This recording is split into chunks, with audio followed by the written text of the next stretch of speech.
Hello, everybody, and welcome to this episode of Small Business Small Talk. I am your host, Christy Smallwood, Chief Strategic Guide and owner, CEO, all those things of Eagle Eye Strategies, headquartered in Louisville, Kentucky. The reason for the existence of this show, this podcast, this video show, whatever you want to call it, is because I love working with small business. The reason why I love working with small business is because the owners of the business are truly building their dreams. Whether that small business goes through its journey to become a massive business or not is beside the point of this. This is a show where business owners are sharing their stories, their learnings, and just what they've learned over the years is from others, not just what they've learned by trial and error, but it's also for you to be able to participate in such a way that if you have questions, let's connect. Like you can now, there's information on how to connect with these other business owners out there. It's also a way for you, the new business owner or the one that's been in it for 40 years, to know you're not alone in this.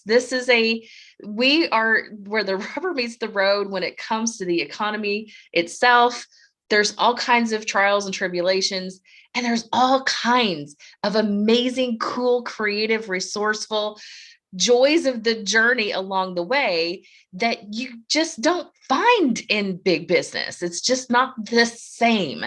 Now, while I appreciate big business, because one of my favorite companies is Disney, because I learn a lot from how to apply from a big company. What can I do on a small scale that if it works for them, why can't it work for me? At the same time, we are way more flexible. We're more agile in the marketplace, if you will. When it comes to small business, we have a lot more flexibility and creativity and resourcefulness. And that is the great thing about my guest on this particular episode. So before I start talking about Terry Callahan, I want to make sure I mention, if you are not following us, you should be. Click the little bell when you subscribe on YouTube. We have a YouTube channel. Make sure you're following the Facebook page. Make sure you're following us on your favorite podcasting channels. Don't know how to find us there? Well, let's just say you accidentally found us this first time. Go to smallbusinesssmalltalk.com and that'll give you everything you need. You can connect with us through all of those different channels that way. That's your one-stop shop for all of that stuff. And in fact, you should be able to connect with me there. Send me a message. What kind of business would you like to hear from next? Or if you have a business owner in mind that you would like to see spotlighted, please let me know. I'll reach out to them and get their story shared here as well. So the other nice thing about this show is I have truly come to have this as one of my favorite things to do in life. My business, I've mentioned throughout the various episodes, my business kind of entails a lot of strategy work, which is one of my sweet spots. I do training, another sweet spot, and speaking. Obviously, I have no problem talking, but having structured content to then present to groups and all that kind of stuff. This show has given me, honestly, a little jolt of extra energy. It is telling me that my network can grow, that I can have great conversation with people, and it doesn't always have to be a sales conversation. That the masterminding that can happen in my green room that you guys don't necessarily get to be a part of all the time is priceless to me. And this show has kept my energy level going, even on my own businesses days of adversity when, shit hits the fan or technology doesn't want to work or you name a bunch of other things. We all have those same things that may happen that just get in the way. And so with that, I want to introduce my next guest because she has just a wonderful story. First of all, she is somebody who has done, the key word would be reinvention. So if you've ever thought out there, if you are one of my youngins, and I say youngins because you'd be younger than me. So even if you're 35, don't think that you ain't young. You are still plenty young. If my 20-year-olds are listening out there, or if you're 70-year-old, it doesn't matter your age. If you are always willing to learn something new, you're winning the game of business and life in general, because we need to be able to, as we have all in the entire world discovered in 2020, we need to not only have a little bit thicker skin and be resilient, we also need to learn how to be flexible and agile enough to navigate those storms, the waves, the whatever. So surfers would get it. Like, how do you manage that next wave that's coming in? Those that have any analogies for sea stuff, they would get it. Choppy waters, right? But we cannot think. Our brains are too clouded in the middle of choppy waters. So we have to learn how to calm ourselves to be able to think of those next steps. And this is why I love strategy, because I help with that part. But with Terry Callahan, she has invented what seems to be one of the most simple contraptions for your bedroom ever. And it just makes so much sense. I'm like, why hasn't somebody? And this is exactly what she thought. Why hasn't somebody else thought of this sooner? I'm like, I don't know. But we talk about behavior changes, but she herself has reinvented herself over and over. She was a single mom. She's been married multiple times. She worked in construction, selling lumber. So she's learned that industry. She's done other things. She is now a nurse by trade. She went back to school in her 50s to get a nursing degree. So she's a nurse by day, but she has invented this product that she has started a business with. And she has even participated in the Shark Tank journey. Now, I'm going to have her share that story. You'll learn about that too, because there's also learning lessons of each of these things along the way. And how do we apply what we learn in all these other areas to make our business better, and how we show up in our business better?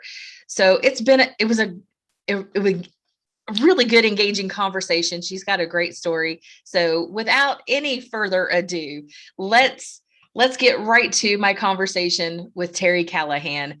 She is the inventor of the secret Shelfie.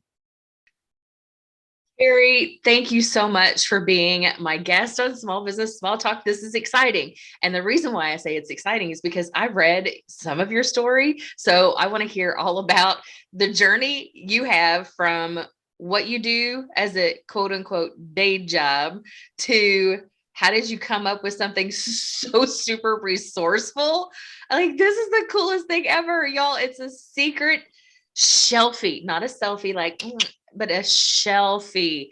I saw your video on the site, so secretshelfie.com. I saw that video and I was like, oh my gosh, this is genius. Total genius. I did. I showed my my digital community manager, my buddy in crime here, and she was like, oh wow, that's amazing. I love what you've accomplished here, and I want to hear all about it. So Terry, tell me more about your background though. So give me Terry's story. Okay. And you live long enough, your story gets real long. So I'm going to do my very best to condense it. Well, we don't have to start at birth, but like, give us. It's okay. I have this engineering brain that won't turn off. And my father was a frustrated engineer, wanted to be an artist, but he was colorblind. So I ended up being the artist in the family. I majored in commercial art at Western Kentucky. So I always have this brain that won't turn off. I should never have gone down the art path. I don't enjoy it that much, but truthfully, I actually am an artist, and that is one of my paintings up there. But when you take the wrong path in life and you marry wrong, I ended up as a single mother at 31. Single mother. I was a draftsman making $8.50 an hour. And that wasn't good enough. So I went to an employment agency and told them what I had. I ended up selling lumber for 15 years. I sold lumber to builders, contractor sales. I drove out in my pickup truck, sold them lumber. I learned everything there is to know pretty much, except plumbing, electrical, about building houses. Cool. And so then I loved it. It was a great job. I was good at it because I'm a disc eye. And I started remodeling houses. I bought houses. I sort of flipped them, but I did better than flips. I restored because I love old houses. So then I became a real estate agent. I was rocking and rolling from 2004 to 2008 in Asheville, North Carolina, where I had lived for 30 years until the rug got pulled out from under me. 2008, 9. Yeah, I remember those years. I was sitting on 5 properties. I had income. I mean, I was living large, and then boom, turned off. So at that point, I had been married 3 times. That's a whole nother episode. Down that road.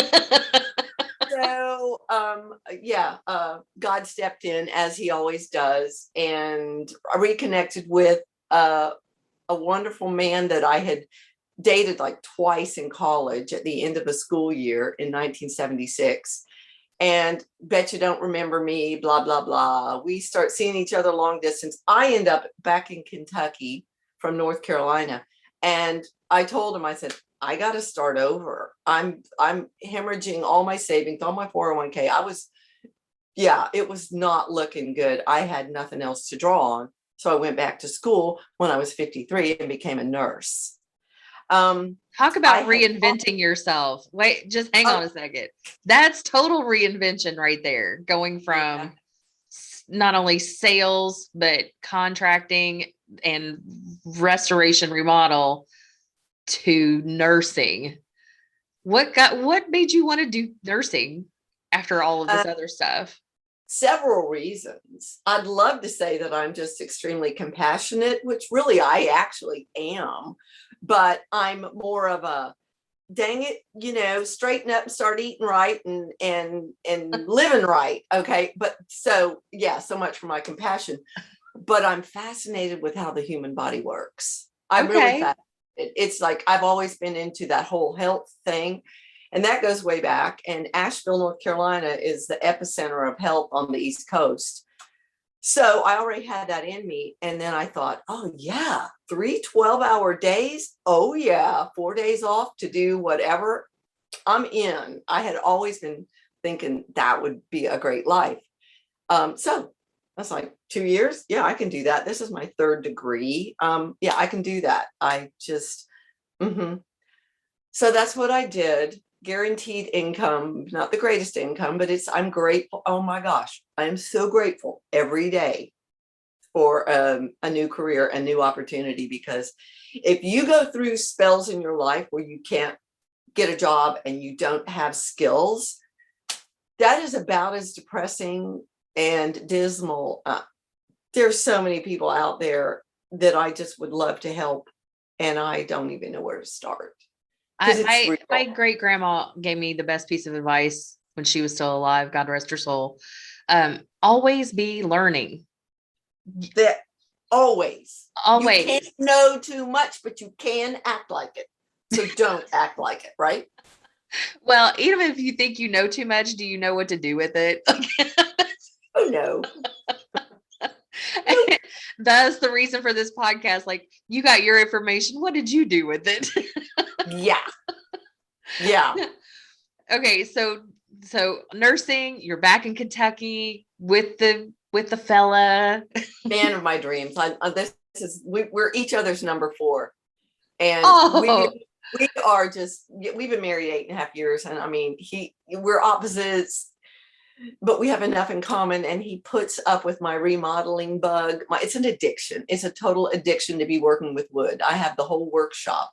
He has a farm about 40 minutes from Rough River Lake, and we have a little cottage down at the lake. I'm looking at the lake right now. And so we kind of hang here, and then I go back to the farm and make shelfies when I need to, and between work. So it's a good life. I mean, I'm beyond grateful. Nice. Yeah. So I thought about the secret shelfie back in 2000 when I had remodeled a 1909 house in the historic district with these beautiful old pine floors, and I had these really cool beaded pillows and a cat. And my pillows kept sliding off of this. It was a waterfall lane cedar chest. And I was like, this ain't working for me. And I wasn't even a nurse. I am not a germaphobe. I mean, really, I'm all about the 5-second rule, but it was gross. I don't want to breathe in when I'm laying on my pillows. I don't want to breathe in cat hair or dust, because I'm not a good duster. Okay. I'm just really not or there. whatever else is landed on the floor. And you lay a pillow on the pillow that you're going to sleep on. Those two, no, that's like putting your shoes sole down on your pillow. I can't go there. That's a visual I can't get rid of. So the pillows don't touch the floor, and then touch my sleeping pillow. Now, do I want pillows? I want pillows to lay on when I'm looking at podcast videos or reading my Facebook or whatever at night when I'm winding down, or my TV. I'm going to lay on 2 or 3 pillows. So they're so functional, and they're beautiful. So, I mean, I read about people who get frustrated with the pillows. They got the husband and the wife, and they're like, the pillow fight thing. Why do we have to have all these pillows? Well, don't throw the baby out with the bathwater. Keep the pillows. It's an aesthetic. It's a function. It's form and function. Got to have it. So I'm all about marrying form and function. I had kind of a minor in interior design. And I mean, that's just who I am. But I also hate clutter. Hate it. Right. Now, so a friend of mine, the whole pillows on the bed thing. I'm single by myself and don't have anybody I have to share that bed with.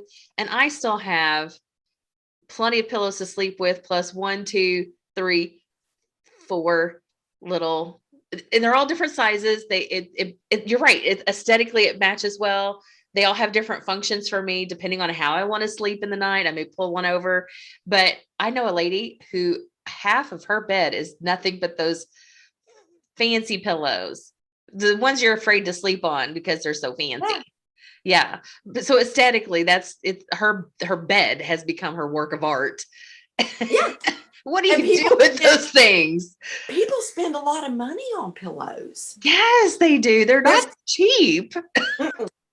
And I dare you to open a magazine, show me a picture of a bedroom that doesn't have beautiful pillows. It pops. It's eye candy. It's okay. It's how you pull a room together. Right. I'm not a big decorator. I miss that. But yeah, so I'm passionate about pillows, but I also, the realtor in me, when you're staging a house, you get rid of excess furniture. Less is more. Mm-hmm. I love my white space. Yes. And stubbing your toe on a chair that only holds pillows. Look, I added on a bedroom at the farm for my husband and myself. Yes, I laid the block. I framed the walls. I do the stuff. But, when it was all said and done, it's 16 by 16, lots of room. I got a really cool mid-century chair, and he had it filled up with clothes within 48 hours. I love him to death, but he leaves a trail. So that wasn't going to work. I was like, back to my secret shelfie idea. And I said, I'm just laying there one night. I said, 20 years had passed. And I'm on Google looking for something like a secret shelfie. I thought 20 years, I thought about this, never did it. Single mom, too busy. I was like, someone's got to be making something like this. I spent hours and couldn't find anything like it. And I just said, honey, I have to do something. I have to make one of these. And he's like, okay, good night. it's like, whatever. Have fun with that. He had no idea. So yeah, I started out with this hideous prototype. And then my sister is like, oh, you need to go on Pinterest. You need to make it a lot cuter. So that's kind of where the picture frame, form, function, blah, blah, blah. And so it just makes sense. It just makes sense. That's all. But Krista, I can't get further with it. It is like pulling teeth. Okay, so wait, before we get too far down where I think we're going to go, I want you to show. So for those of you who are listening, you're going to miss out on this. You need to go to our YouTube channel or the website at smallbusinesssmalltalk.com and go watch this, because I want you to, I see that you have a secret Shelfie behind you. Yeah. I want you to like show the audience what we're talking about here, because we can say it all day, but like, think about it right now as she's walking back there. If she's got like 5 pillows on the bed, where do you think she's going to put it? A bunch, right? But I'm not going to move the camera because no, don't move the camera. No, you're good. But typically in a day, you would just throw it over on the desk or on the floor, right? Exactly. Typically. But she is now, look at this. It's a secret shelf. Now, right? I always thought pillow shams are so weird, right? Well, I have some on pillows because I do aesthetics to sit me all the way up at night when I want to read or whatever. So I stack them up this high, and that's at night, and I get in my bed, and then in the morning, guess what? I have my husband trained, and he makes the bed now. He does. It's amazing. And all he has to do is just grab them and put them on the bed. Yeah, just toss them. And that folds back up. My husband fishing with the grandchildren. Gotta love those 8x10s, right? We don't display 8x10s like we should. They sit on the shelf and get dusty, and then we have to dust them. 8x10s should be loved and put on the wall, but not in weird little frames. Right. I see that is something that every Airbnb should have. I am trying desperately to reach them because, okay, I've stayed at Airbnbs and I knew those pillows had been on the floor. I knew it. I'm like, this is because there was no place to put them. Because if you have a horizontal surface in an Airbnb, you're putting your bags, your purse, your everything there. So there should be a bench with a Shelfie above it. And that's just all there is to it. Thank you. You're so right. Yeah. Well, and let's not forget hotels. Like, that would be super simple to put artwork in that, and hotel could have that for those pillows to put them down, because you can't, like, that floor is not getting cleaned every single day. So, and I just see that there's a lot of great uses for it. So where you are in the stage of your business, we're going to highlight the really cool part about part of your growth of this business. Now you're still in the beginning stages. Yeah, well, yes. But I mean, I put it on the shelf during COVID. I couldn't deal with everything during COVID because I was working, because I'm a nurse. There's that. So first of all, thank you for your service to the community during all of this. But you also had a chance to be a part of the whole Shark Tank process. Oh, gosh, I mean, that was so electrifying, but it was in the baby stage. So all I had was a one like that. And my husband tagged me in Facebook that Shark Tank was going to be in Louisville in April of 2019. I mean, oh my goodness, that's over 2 years ago.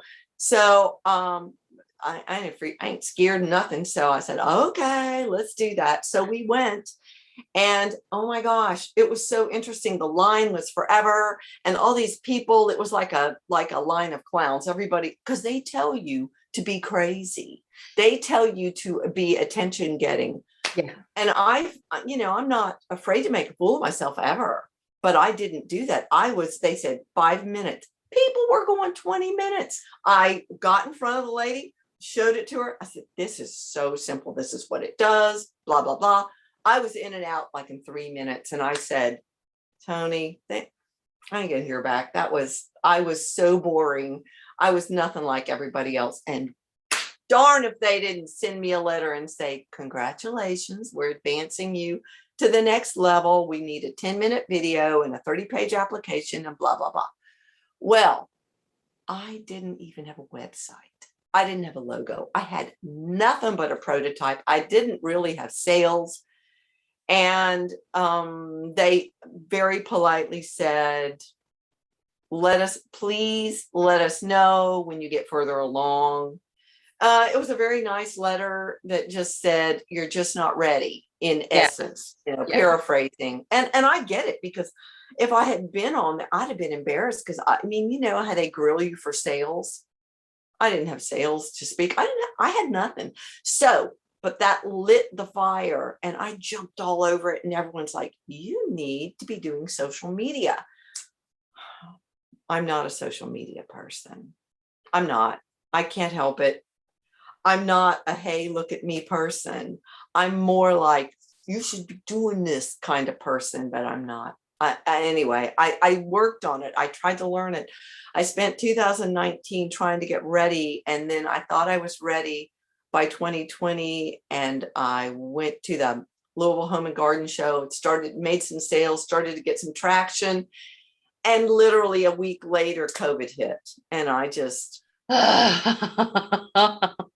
had so many friends who started that business, their dream business, and it was right before COVID hit, right? They start and then COVID.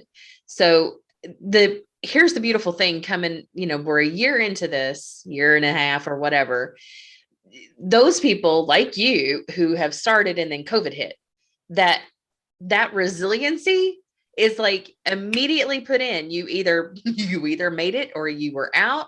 That is the like, we're going to test you right off the bat. We ain't going to wait 2 years to see if you make it past that 2-year mark. We're going to see if you make it past 2 weeks. How about that?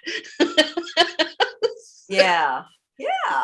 So the fact that you're still out and talking about this product, that you want to get it out further into the marketplace, that you still have these ideas, kudos to you for not giving up on it.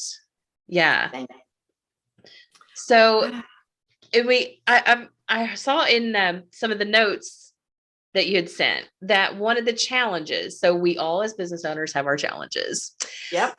I know for me with my business, it's very similar in that you mentioned it's a change of behavior, because you're right. Most of us are used to just picking up the pillow and throwing it on the floor, and then we'll get it tomorrow, like when we wake up. And then that's just habit that's been ingrained into our brain. This is what we do, and our behavior matches the thing that we've always thought. So you're changing a paradigm. You're not just like, this is the coolest thing I think should be in a bedroom everywhere. But you're right. It is a behavior change, because if you're used to doing one thing and you have to change a habit, it's hard to make that mental shift. Yep. And just like me trying to get people to understand how important being strategic is to even do a strategic plan. Like, I'm trying to get you to understand strategy doesn't have to be for 20 years. It could be for 20 days. Like, what are we going to do about? So I like you am in my own industry of shifting the paradigm. Like, you can work this differently. So where are you in that phase of attacking that? What are some things that you're doing to overcome that challenge? Every morning I get up and talk myself down from the ledge. I want to jump off. Great first step.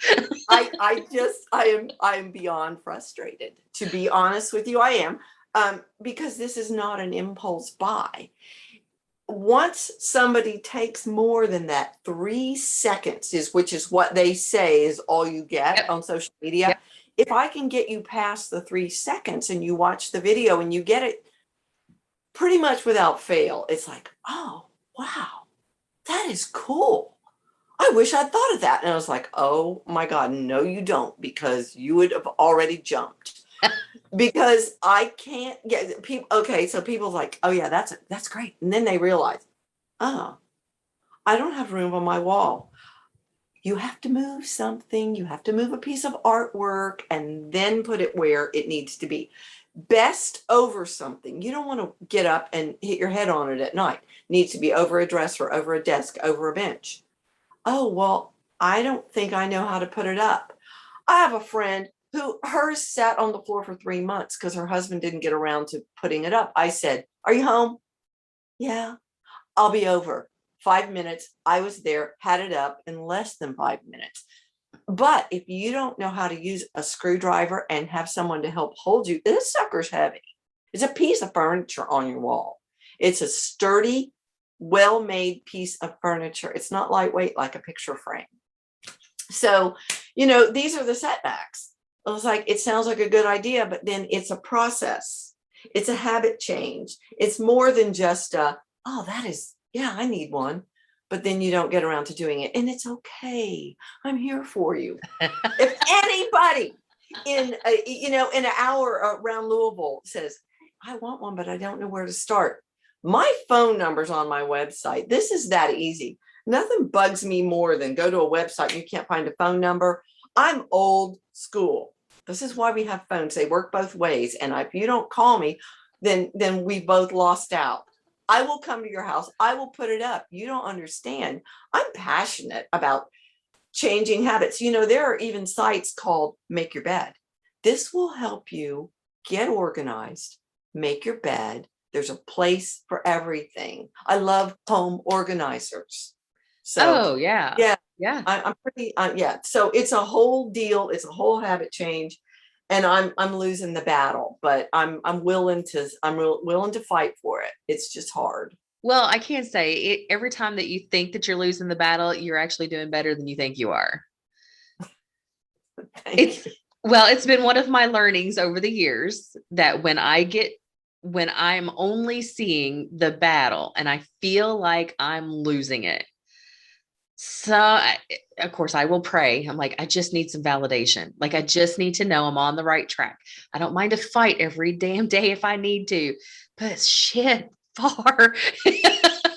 Right. You get to that point of like, oh my gosh, one more. Yep. So, and then all of a sudden, because I'm asked for it and I'm watching for it, validation happens to go, okay, we're good. I didn't know I was doing. And this is why, for those of you watching the video, you can see, this is why these awards came out of nowhere. I never expected to win an award for, especially community pride, small business of the year, leadership awards. Like, I never expected that. I'm just trying to be a good person here. I'm just trying to hit my goals with the business. I'm just trying to do good stuff. And this is saying you are doing a good job.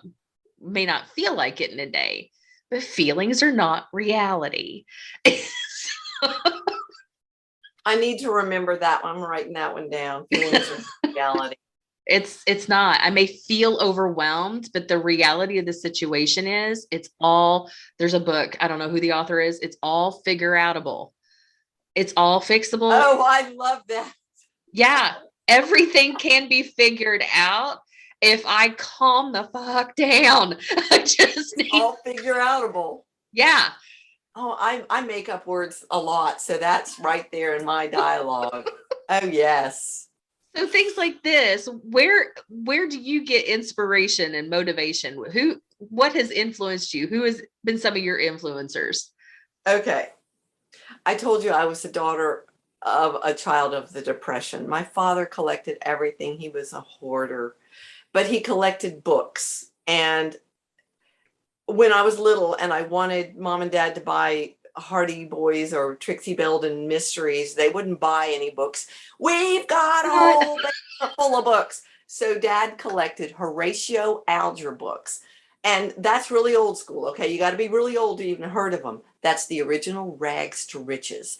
Horatio Alger wrote wonderful fiction books about, it was usually immigrants, usually come to New York City, rags to riches, and they made it from coming to our country and finding their place in America and saving their family and making money and just literal rags. There's one called Rags to Riches, but they're all series of very collectible books. And so that was all I had to read. So when I was little and I wanted to read a book, I read these amazing books. I wish that kids in school had to read one Horatio Alger book. They would grow up thinking I can do anything. Yeah, they're very, very Pollyanna, but it doesn't matter. Kids are sponges. I was a sponge and I grew up thinking I can do anything because of those books. Really weird, right? Favorite movie? Rudy. Okay. You can do anything Yeah. if you just don't give up. It's all figure outable. You grasped onto that very quickly. Yeah. Those are my inspirations, and trying to always follow the divine, path, which God has a big time with me. Sense of humor. Oh yeah. Yeah. He's like, all right, I got a new one on you, Terry. This is the road we're going down today. So funny. Yeah. When you ask for guidance and revelation, boy, he certainly gives it to you. Oh my gosh. I tell you what, my current situation and my husband is validation. We laugh all the time at how this all came about. Everything, our life together is like, wow, it's good. But yeah. So that's my inspiration. It's like, now what? Now what? So if you were to give advice to somebody else that is reinventing themselves, is getting ready to start a new business, what advice would you give them? I guess you can't give up, but that's really where I am right now too. And I can't give up, but my sisters are always saying, well, just be patient. I don't have patience. and that may be what God's trying to teach me right now is patience. But, right now I am trying to take every day and cherish it, because if I didn't, I would just be beating my head against the wall, because I'm having such a hard time getting this business off the ground. But at the same time, if I had a bunch of orders right now, I am making every secret Shelfie by myself. You need. And they're time consuming. I am not making a lot of money on these things because each one is a piece of art. I don't want it to be that way. I'd love it to be, just a assembly line, employees, blah, blah, blah. But yeah, the orders aren't there for that. And so right now I just kind of love each one, and I'm real picky with them. I did just buy new machinery this summer, and I have a new manufacturing method that's making them a lot better and more uniform and a lot prettier. But for who? I don't know. Y'all just need to just call me and I'll hook you up. We got to rearrange the bedroom. Ideas. There's absolutely a ton of ideas that you could tap into. But there's also, like, when I work with people at your stage, it's finding the right mix of how much capacity do you have to do certain things, and what's the budget to get other people to do those things that you don't have time to do. Right. So, looking at that to be able to make strategic decisions that's going to have the highest impact, the most efficient way possible to get you where you want to get. So there's a ton of ideas from where you are at your stage. You're not reinventing a 20-year-old business. The world is literally your oyster right now. It would be being able to sit down and have what should be the next steps. Like you've already mentioned, operations is going to be one of those things to think about, because as you get orders in that is over capacity for you, who do you have coming in to help? Like all of that has to be taken under consideration. And you're right, with where you are in life at the moment, you don't have the capacity. So you're taking baby steps. And of course, as any entrepreneur out there would say, not one of us have the patience to take baby steps. Not one of us. No. But I'll give you another one if you want it. Okay. She nodded yes, so I'm giving her another one. So I got hit upside the head recently with the whole patience thing and timing. Okay, because I want to be in a much Like I thought by now I would be way further ahead than I am, and I'm not. So God just provided, and I can't even remember where I got it. If you trust God with your eternity, why won't you trust him with your timing? Yes. Yeah. I'm like, okay, fine. No more bitching for me. I got it. It's God's timing, not mine. And stay in the day. Mm-hmm. Stay in the My mother was the picture of faith, and she would one of her favorite sayings was one day at a time. And my sister would nudge me and go, Mom, that's AA.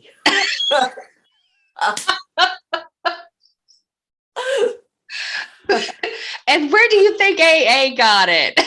Yeah, exactly. It's just so funny, man. I've got 3 sisters and they're all just a hoot. Oh gosh. But mom was my inspiration in so many ways. She was, whew, talk about wearing different hats and bundle of energy. Yeah. So That's yeah. awesome. Well, Terry, I'm sure you and I are going to catch up further down the road, circle back around to see how you're doing. Absolutely. It's been a blast chatting with you today. Thank you for being a guest on my show for Small Business Small Talk.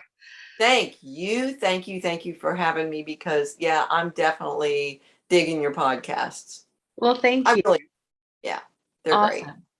All right. Well, again, we'll catch up again later. Okay, sounds good. Thank you. I told you guys it was going to be a good story. So one of the things I wanted to make sure I pointed out was not just her reinvention, but her resourcefulness. That's one of the key things when you're starting a business. Sometimes you don't have the funds that you may need to get the big idea, the big thing that you want to accomplish. You think the answer is money, but it's not always. Like that's the obvious. But what do you do when you don't have all of this capital to make things happen? Well, you get resourceful. You reinvent that which is around you to make it work for your benefit, and then you don't have to work so hard with it. So I love Terry's resourcefulness. And then also her key learning about that Shark Tank journey, and knowing that at some point it was just good to know she wasn't ready yet. And not just because she didn't have sales. It was, even if she had sales coming in, operationally, she wasn't ready yet. So it's good to know she's working on those things right now. So as an artist business at the moment, she is looking at ways in which she can manufacture, and having that, she's going to take off. I can tell you right now, there's so much opportunity for what that is in her world. I can't wait. I can't wait to go to the hotel the next time and see a secret Shelfie, so I can put all those daggone pillows up there instead of on the floor. Because again, you don't know what has been on that floor. So just like think about it. Think about it, y'all. You just don't know. So I really enjoyed the conversation with her. I loved her energy. I loved her story. I love that, just the vibrancy of life and how she's putting that back into her business, regardless. And, and we don't know all the things, but to continue to learn is a key factor in business growth. So, that was one of the key things I took away. I don't know about you guys. I'd love to hear your thoughts, your comments. Please, oh, please, leave us a great review. If you find value in this, it deserves a great review. Also, don't keep it to yourself. Please share this with your friends that are like, hey, if you're thinking of starting a business, listen to these other awesome business owners. They've got a lot of tips. They've got a lot of great stories. Learn from business owners how to be a business owner. You can't get this shit in school, I'm telling you now. So with that, again, remember, go subscribe to your favorite channels. Find us on smallbusinesssmalltalk.com and join us for the next episode. I have been your host, Christy Smallwood. And again, I thank you for your time that you invest in listening to this show. Thanks, guys and gals and everybody in between. Have a great day.